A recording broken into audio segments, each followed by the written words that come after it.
and welcome back to the next video in the Paint the Everqueen series.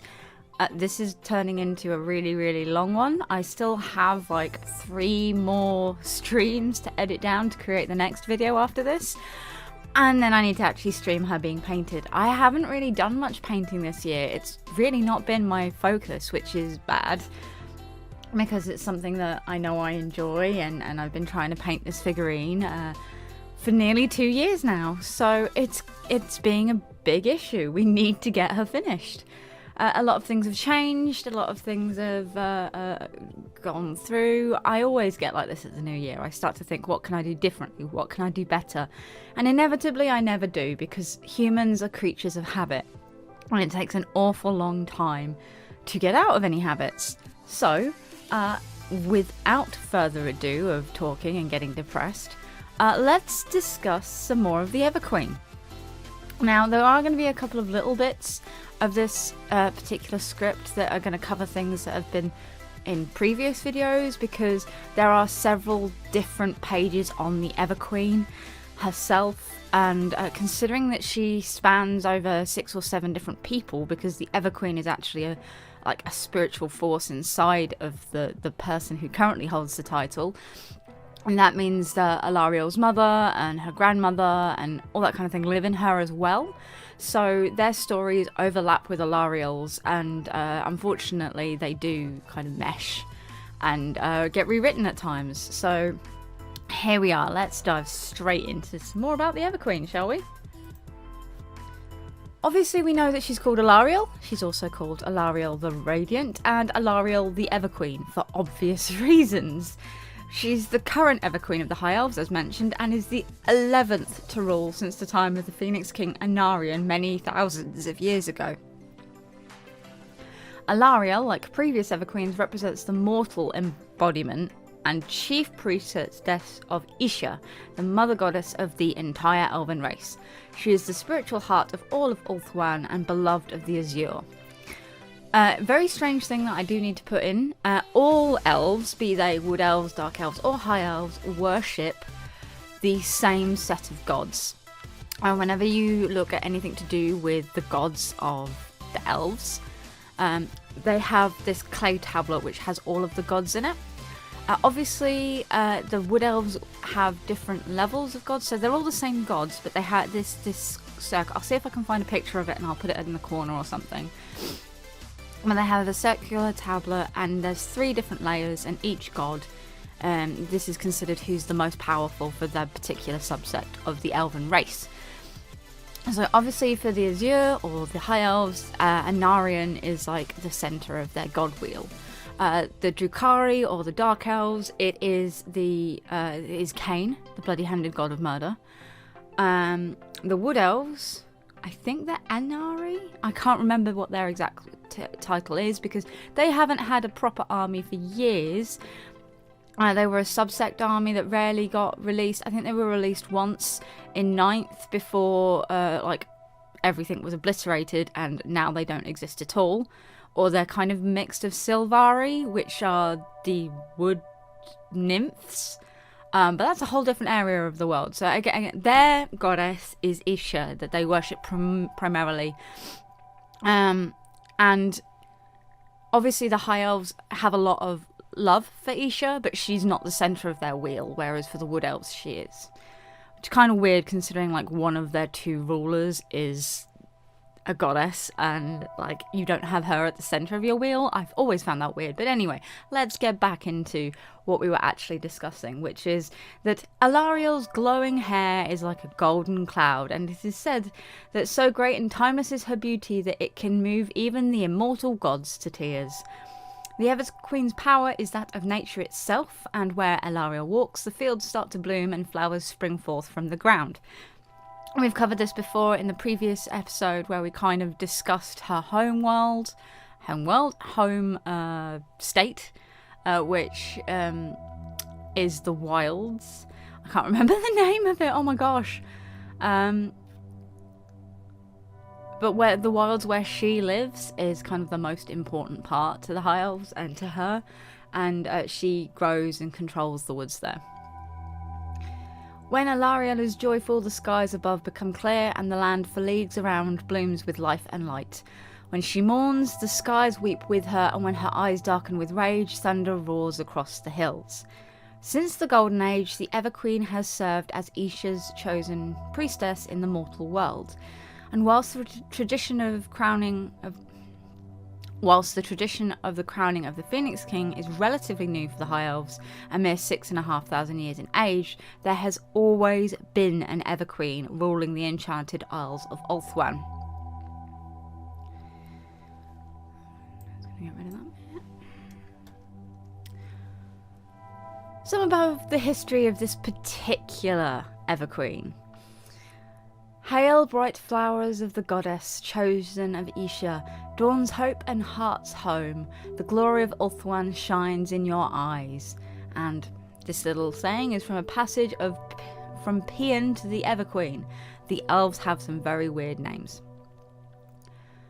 Alarielle during the end times, bearing the staves of Avalon.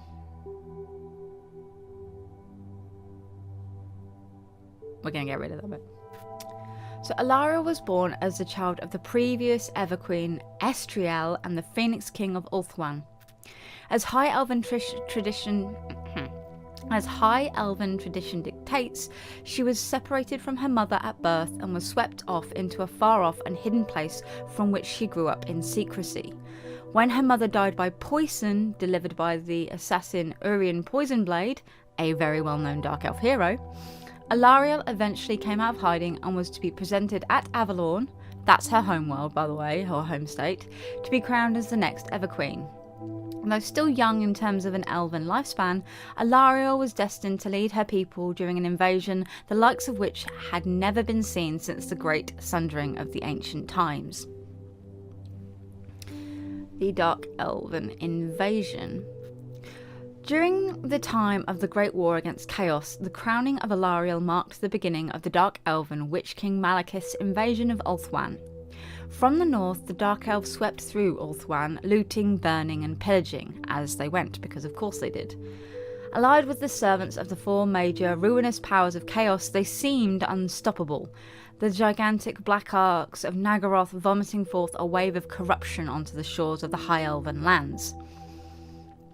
Ships of rune-woven red iron brought frenzied chaos warriors to Ulthuan, and the Witch King of Naggaroth once more set foot on the land from where he'd so long ago been driven. Everywhere the unprepared High Elves suffered defeat after defeat at the hands of their chaos-worshipping kin.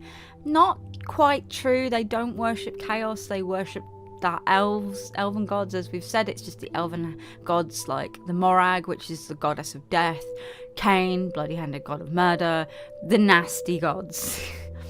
And the lands of men, things were no better.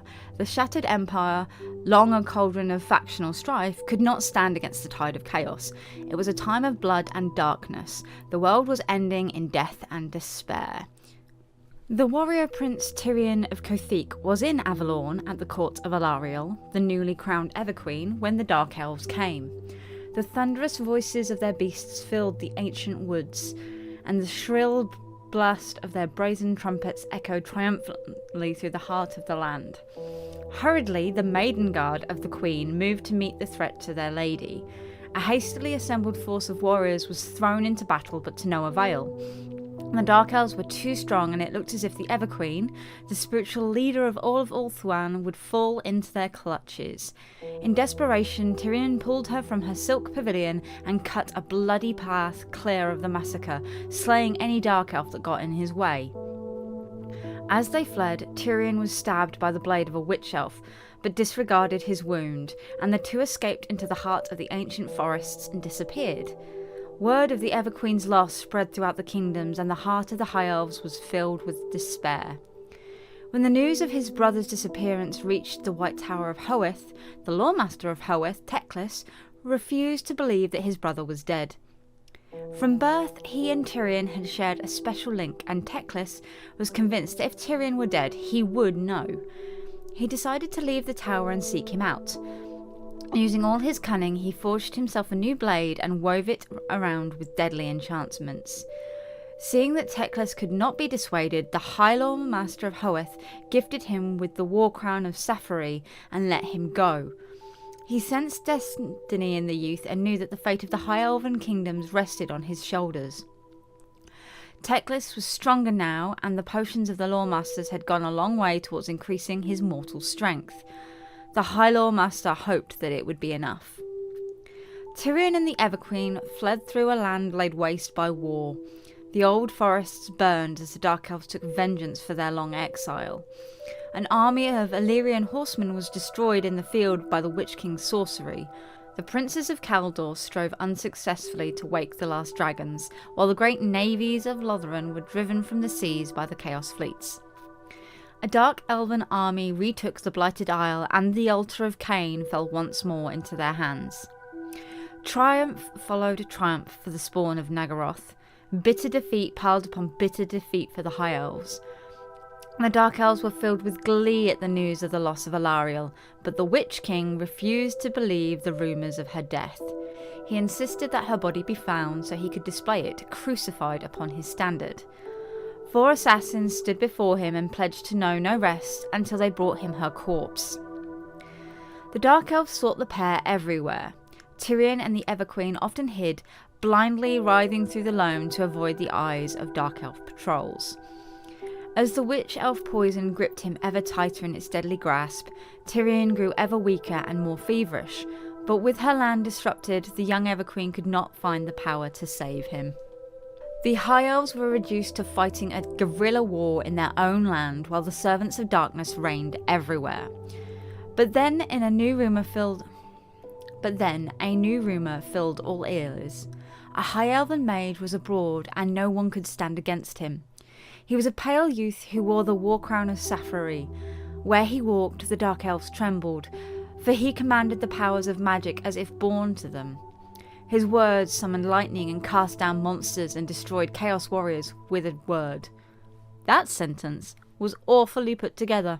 Let's try it again, shall we? His words summoned lightning that cast down monsters and destroyed Chaos Warriors with a wave of his hand. Doesn't that sound better?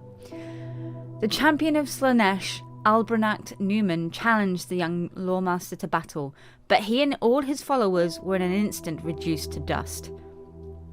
Teclis intervened at the Battle of Hathor Ford and slew Ferric Casterman's Coven of 10, the most feared Tzeentchian sorcerers of the day. These were small victories, but in those days of darkness they gave the High Elves some hope, and hope for what the folk of Ulthuan's many kingdoms desperately needed.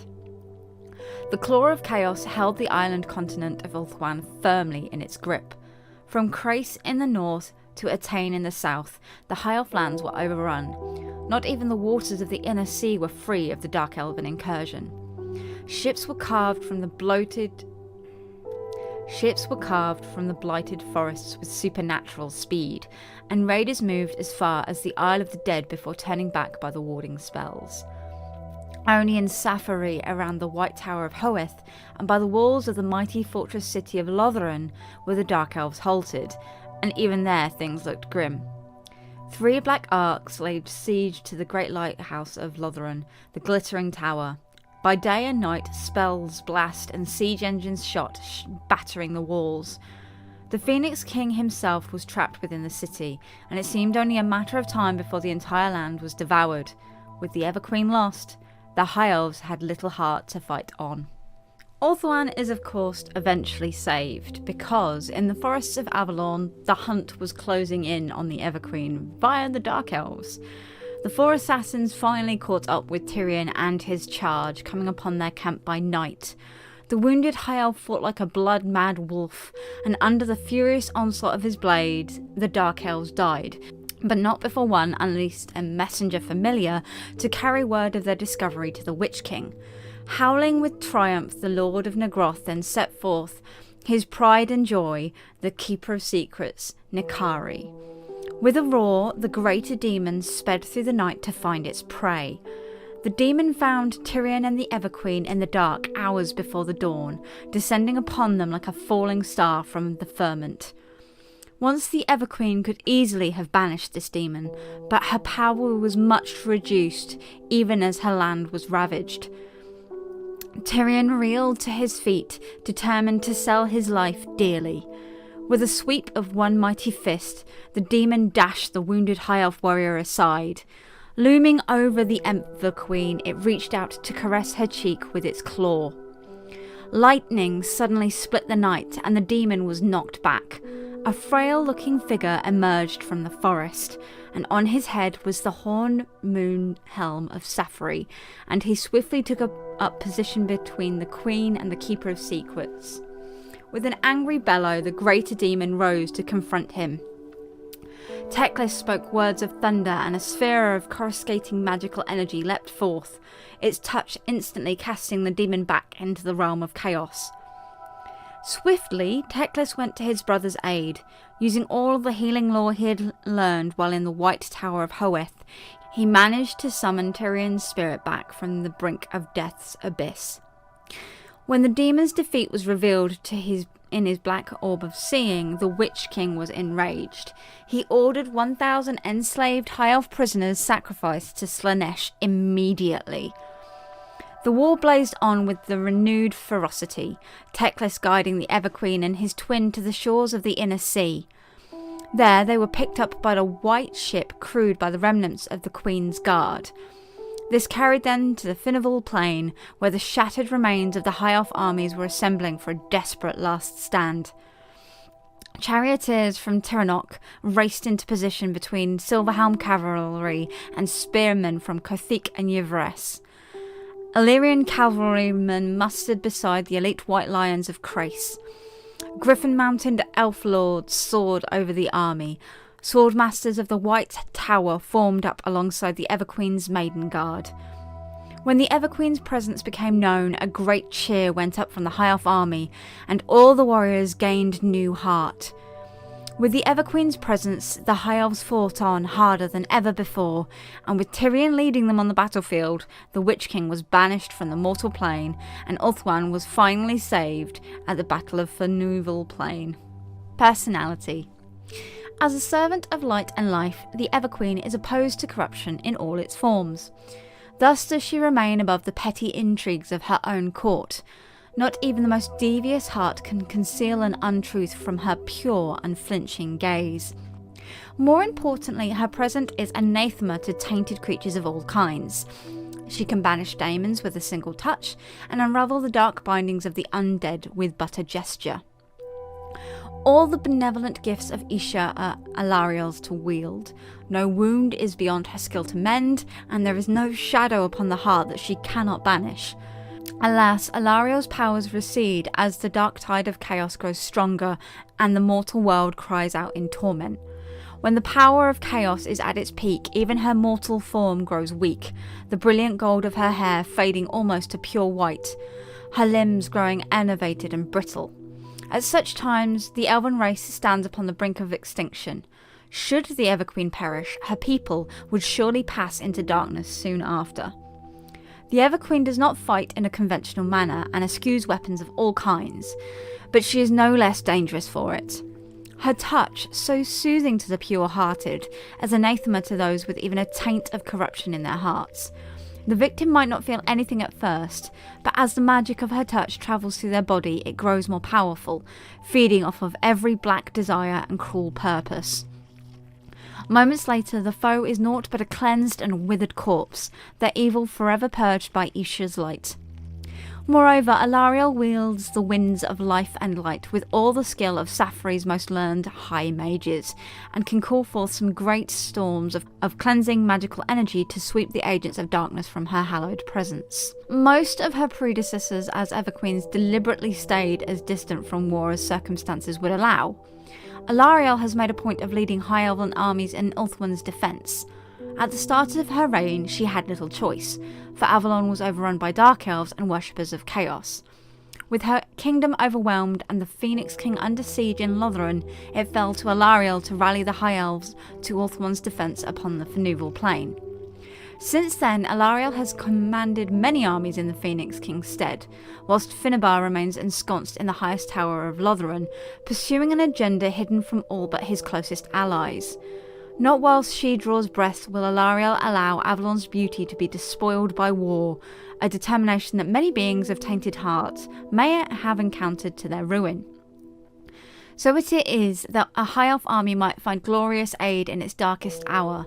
As dawn breaks, one of the Everqueen's handmaidens sounds the horn of Isha, so that the goddess might notice her high priestess upon the field of battle. Then the banner of Avalon is raised high, its living threads shimmering in the sunshine. As word spreads of Alarielle's arrival, despair vanishes like shadows in daylight, and a newfound resolve arises to take its place. Then the horde of Isha sounds once more, spurring the assembled elves onwards to deeds of legend. She's got 3 particular pieces of war gear that are amazing. The Shield Stone of Isha is as old as Ulthuan itself and pulses with inner energies. Only the Everqueen can release the power it contains to ward away harm from the pure-hearted, deflecting mortal blows and dashing arrows to the floor. The Star of Avalon. About her noble brow, the Everqueen wears a diadem of Ilthumal, which is set in a single radiant gem. Given by Anarian in trust to Astariel, this is no ordinary gem, but it is said to be a star taken from the heavens by the goddess Isha herself and bound within a magical crystal, and it holds the power to heal all mortal wounds. The Stave of Avalon. The Stave of Avalon is the symbol of Alarielle's rule over the kingdom of Avalon in Ulthuan. It is an ancient heirloom which is passed from one Everqueen to the next, as it has been since before the time of the Phoenix Kings, and it enables Alarielle to gather the magic that flows through the land and direct it as she wishes. So, I know we've covered some points in this particular last couple of episodes that we've covered before, but I think this is specifically kind of Alarielle's story. So we're going to cover some of the other Everqueens and things like that in later episodes, because we still have a long way to go. I've still got one more fully edited episode to voiceover, and then I actually have to do some more recording of this. So as always, I do hope you've enjoyed this slightly longer Everqueen painting video. Thank you so much for watching. Take care, have fun, and we will see you next time. Goodbye.